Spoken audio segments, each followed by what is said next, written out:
You make me sing about happy things in you.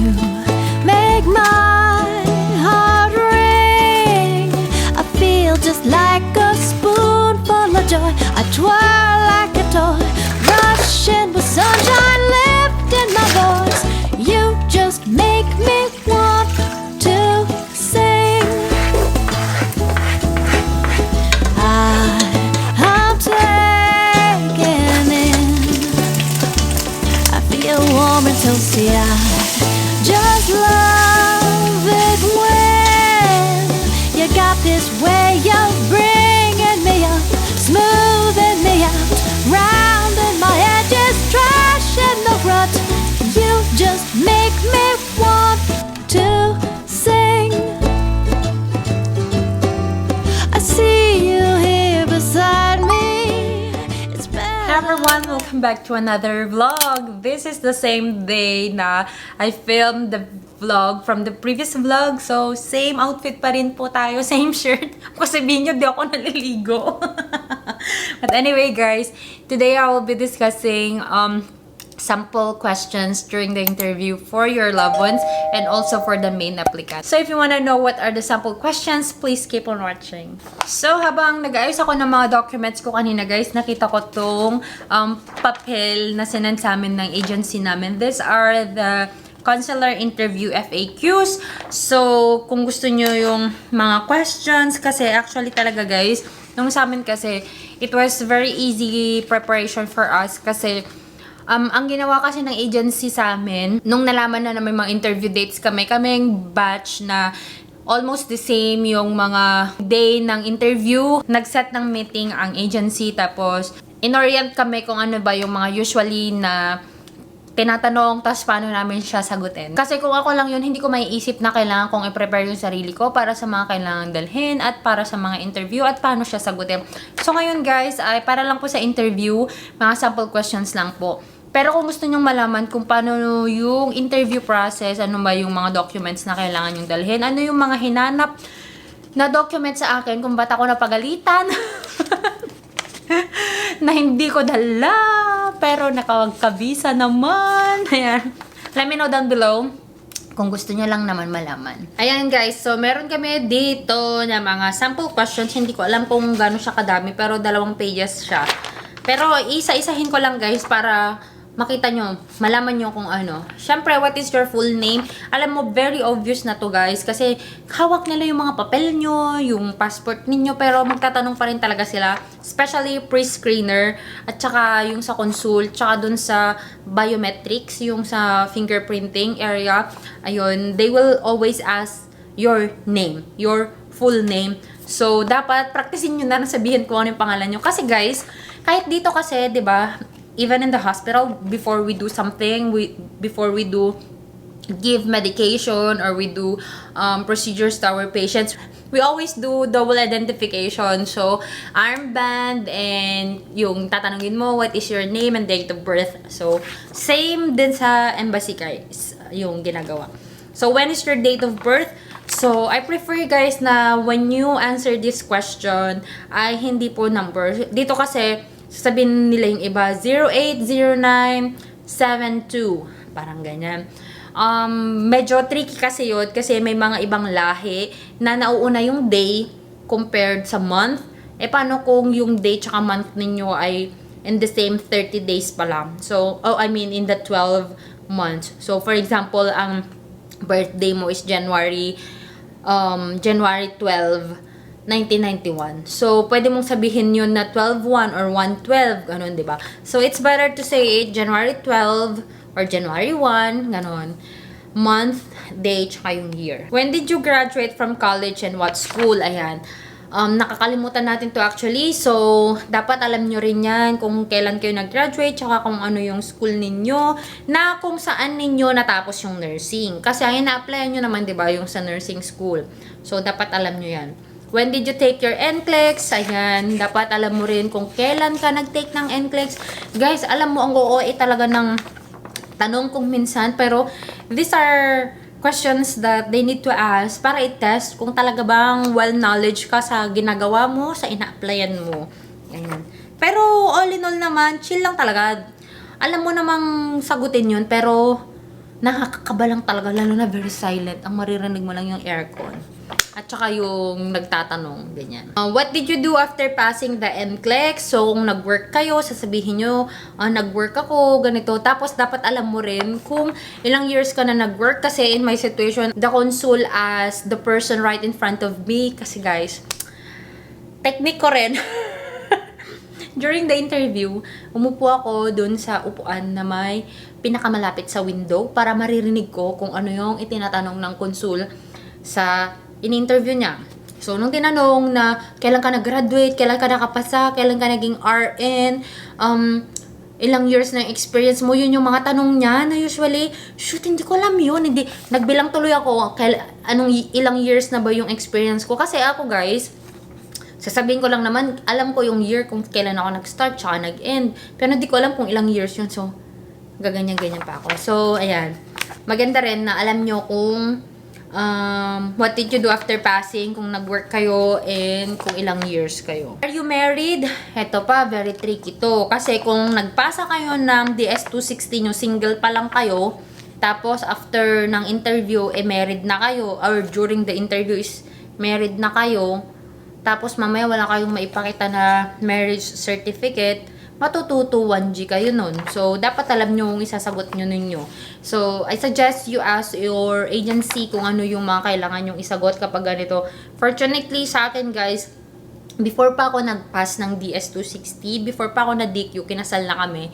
So, alam na nila sa DS-260 ko na married ako. Do you have children? Isa rin to na very tricky. Kasi nga parang may nakita ko sa Lefora. Wala pa silang anak nung nag-pass siya ng DS-260. But during the interview, may anak na siya. Tapos gusto na niyang i-add sa dependent niya. Pero parang hindi ata siya pinayagan. I'm not sure. Parang nakalimutan ko na.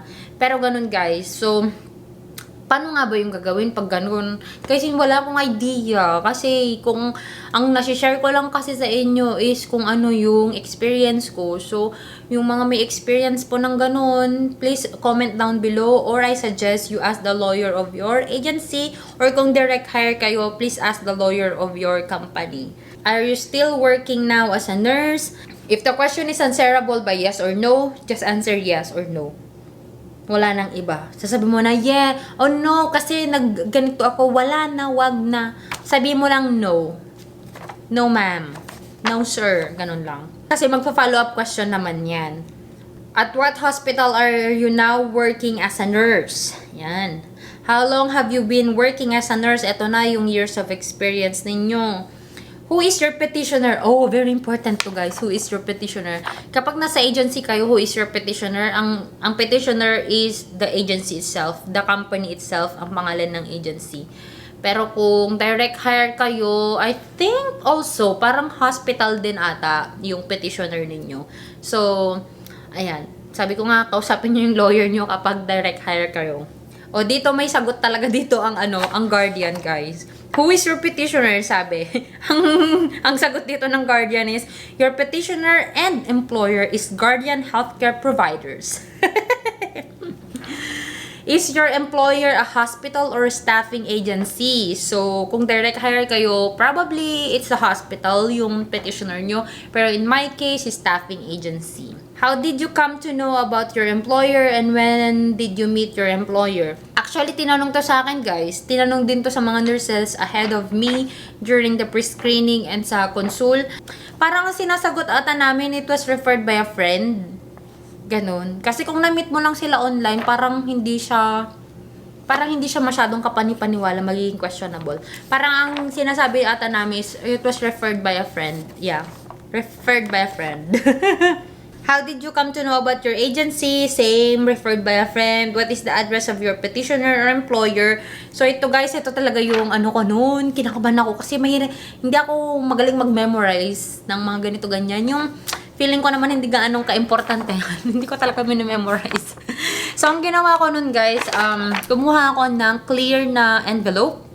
So, kunyari, ito yung clear envelope. So, nilagay ko dito guys, yung makababasa ko yung address ng agency at saka yung address ng apartment na pupuntahan namin na ipro-provide ng agency. Kasi nga hindi ko siya ma-memorize. So, nilagay ko doon. What facility will you be assigned? So, dapat alam nyo na anong area or kung hospital kayo, nursing home, ganyan. So, dapat alam nyo rin yan. What state are you going? So, sa amin guys, ang pupuntahan is Tennessee. Kasi nandun yung agency namin. So, kung direct hire kayo or ano ba, parang sa health carousel ata, parang wala na ata silang pupuntahan na ibang state. Parang kung saan state talaga sila pupunta, parang diretso na sila doon.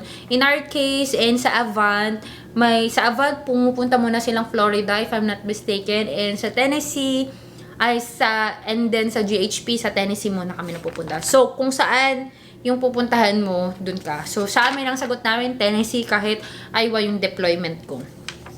How much is your salary rate per hour? Actually, guys, binigay ng agency namin yung parang contract namin. Binigay namin yun together sa pre-screener. Alam na nila kung magkano yung nandun. So, kung $30 yung offer nila sa'yo, $20, dapat alam mo kung magkano. Tapos, dapat guys, alam mo din yung phone number ng petitioner mo, tsaka yung email address ng petitioner mo. Tapos, kung anong state yung pupuntahan mo or address ng job mo. Tapos, meron pa dito yung very tricky question. What is the facility mentioned on your current job offer letter? Kasi nga, di ba binigay yung offer letter sa kanila, sa pre-screener at sa consul. So, dapat alam mo kung nasaan yung facility, tapos nasaan siya, location niya. Tell me something about the facility and the area. Totoo guys, to na nangyari. Totoo to. Kasi, yung ibang nurses, kasi 'di ba maraming windows sa console, naririnig ko talaga kasi nga 'di ba nandun ako sa pinakaharap. So naririnig ko yung mga question. Tapos yung iba naman sa hirap siguro nila na maintindihan yung sinasabi ng console, napapalakas yung pag-answer nila. So naririnig ko guys na it's a primary hospital wherein blah blah blah, or yung isa naman ang nagsabi, I will be in this hospital, it's a tertiary hospital and I will be assigned in the ICU. Ganun naman yung nagsabi. So, yun. Why is your license number in blah but you will be assigned in blah? Ang license ko is Tennessee. Bakit ma-assign ako ng Iowa? So, ang sagot lang dun guys, we will endorse it. Yun lang. We will endorse it to Iowa Board of Nursing. Where will you stay when you arrive in the US? Yun, yung apartment ng agency, yung sinasagot namin kasi may provided na apartment ang agency. Pero kung kayo, sa hotel kayo papastay, yan, hindi ko alam. Kung ipapa-hotel kayo nila, hindi ko alam kung anong dapat yung isagot. Kasi 'di ba, doon kasi nila isi-send yung mga ibang documents yun, like your green card, your SSN, ganun. Kasi sa amin guys before pa kami dumating ng US, na-apply na yun. Nagbayad na kami ng immigrant fee, ng mga ganyan. So, di kami pumupunta na ng mga Social Security Office after arrival from US unless hindi pa dumarating at talagang ma-follow up na. Ganun. Have you ever traveled abroad? Kapag ito tinanong guys, sabihin nyo na, lalo na kung yung passport nyo, nandun yung mga ninyo, nandun yung mga tatak ng ng travel ninyo, yung mga stamps. Ayan, tapos makikita kasi doon kung gaano kayo katagal. So dapat na nandun sa dala nyo yung passport nyo, kung nagstay kayo ng more than 6 months, dapat may karampatang police clearance yun from that place, and dapat nabigay mo yun sa pre-screener pa lang. So if you worked in Middle East for a year or 6 months, dapat may police clearance ka na bago ka pa umuwi. What is your work abroad? Kung nurse kayo doon, wala namang judgment yan. Kasi nga, ang nakapost doon sa embassy, ang sikreto sa pagkuha ng visa is walang sikreto. So, dapat wala kang sinisikreto. Have you been arrested before? Ayan na po, bahala kayo dyan kung na-arrest kayo. Yes or no nang isagot nyo dyan. Ba't kasi kayo na-arrest? Have you been to the US illegally? Ayan na naman, yung mga nag-overstay, bahala kayo dyan. Ba't kasi kayo nag-overstay? Are you married? What is the name of your spouse? Ayan. So, dapat alamin mo rin yung pangalan ng spouse mo kasi tinitingnan din nila yan, complete name. Tinitingnan nila yan sa PSA ninyo. And then, what is the job of your spouse? For how long na married na kayo? Ganun yung mga tanong. Do you have children? Ayan, sabihin mo rin yan. Will your dependents go with you to the US? Of course, ma'am. Ang note dito sa amin ng GHP is please answer questions truthfully and concisely. So, ibig sabihin, truthful ka, wala kang tinatago, and concise, yes or no, kung answerable by yes or no. Kung answerable by years lang yan, 7 years. Ganun lang po. 7 years, ma'am. Ganun. Huwag mo nang sabihin na, 2 years kasi ako na staff nurse, 3 years ako na naging head nurse, tapos 2 years akong nag-supervisor. Huwag ganun, guys. Sabi mo lang 7 years. Ganyan. Ewan ko, ito natin pinaka-boring na ginawa kong vlog. But anyway, I hope it will help sa mga nurses na magkakaroon pa lang po ng interview. And sana malesen yung inyong mga mga kakaba ninyo, mga anxiety ninyo. Yun lang, guys. Thank you so much, guys, for watching this video. And if you haven't subscribed to this channel yet, please do subscribe. And if you haven't followed me yet on my Instagram and on my Facebook, the name is Joy of Mia. And if you have more questions regarding interview, please let me know down below by commenting down below. Guys, mag-comment na lang po kayo kasi yung iba nagko-comment din dyan, nakikisagot din sila. Kapag sa messages kasi, guys, na-check ko lang yan kapag downtime na namin sa work. So, pag dito sa bahay, mas busy pa ako kaysa sa work. So, yun lang, guys. Thank you so much, everyone, for watching. And now, let's proceed with the shout-out. Hey everyone, thank you so much at nakarating na naman po kayo sa part ng vlog na ito. This is the shout-out time. And gusto ko lang pong mag-shoutout sa mga nag-comment po sa aking vlog na how to get lower car insurance. And we visited Battle Creek. Ayan, so shoutout lang po kay Beth Havilio. Si Ate Beth, alam nyo guys, kung napanood nyo yung vlog ko sa tawag ito, Bolo Beach, ayan, sa parang Santorini ng Bolo Beach, ayan, nag-comment siya, nanonood daw siya, sabi niya, so happy to see you reach this far, adding, aww, siya yung caretaker dun, guys, ay, nakakatawa naman. Feeling ko si mama ko to, Roblox Stories, feeling ko pinalitan na naman ng pamangkin ko yung pangalan niya. Ayan, kaya shoutout sa aking mother and kay Antananing, ayan. Yeah, si mama ko nga, nireplyan ko pala to nun. And shoutout din kay Carl Mark Pama, Ibrahim Hailil, Ronica Berto, ang mga suki. And of course, shoutout din kay Russell Jan Saril, and then kay It's Me Cherry. Ayan, thank you so much everyone for commenting, and thank you so much for supporting my vlog and for sharing my vlogs. It means really a lot to me. Sobrang na-appreciate ko yun, guys. And kung hindi ka pa nakapag-subscribe sa aking channel, please do subscribe and hit the notification bell button para lagi kang ma-update sa mga bagong updates or sa mga bagong videos na i-upload. And of course, if you haven't followed me yet on my Instagram and on my Facebook, the name is Joy of Mia. And I'll talk to you guys on my next one. Bye! Afternoon sun starts to peek through the clouds. We take the back streets to avoid the crowds. Waltz over sidewalks and twirl in the breeze. She'll catch me if I get weak in the knees. There's nobody else